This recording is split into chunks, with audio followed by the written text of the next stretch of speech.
Hello guys, म चाहिँ आज घर जानको लागि हिँडिसकेको छु। म घर जाने बसमा आइसकेँ। यहाँ चाहिँ मेरो बसमा होइन, एउटा साइडमा आन्टी बस्नुभएको थियो कि पर्फ्युम लगाएर, त्यहाँबाट मास्क लगाएको कस्तो स्मेल आइरहेको थियो। फाइनली आन्टी जानुभयो। म घर आइपुगेँ।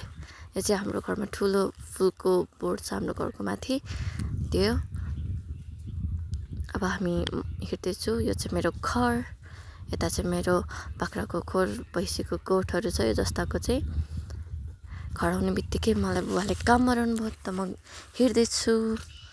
काठ काट्ने कि के काट्ने मेसिन लिन, अनि मैले किम्मु देखेँ, अनि मैले किम्मु टिपेर खाइहालेँ एउटा।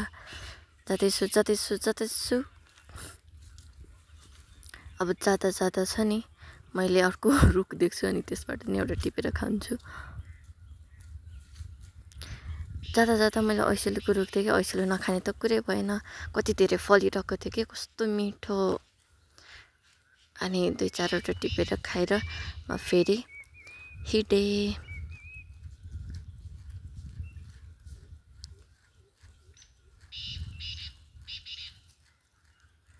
अब म त्यो घरमा आइपुगेँ जहाँ चाहिँ लिन जानु थियो त्यो काठ काट्ने मेसिन, के हो काट्ने मेसिन। फर्किँदाखेरि फेरि मैले यो खाएँ ऐसेलु। त्यो घरको चाहिँ भिडियो गरिनँ, किनभने मलाई लाज लाग्छ भिडियो गर्न मान्छेको अगाडि। यही हो काठ काट्ने मेसिन कि के काट्ने मेसिन भन्ने। यो लिएर म घर फर्किँदैछु। अब आएर म बुबालाई हेल्प गर्छु। उहाँले के कुखुराको खोर बनाउनु लाग्नुभएको थियो, त्यो उसको लागि। अनि राति ढेँडो खाएर सुत्छौँ।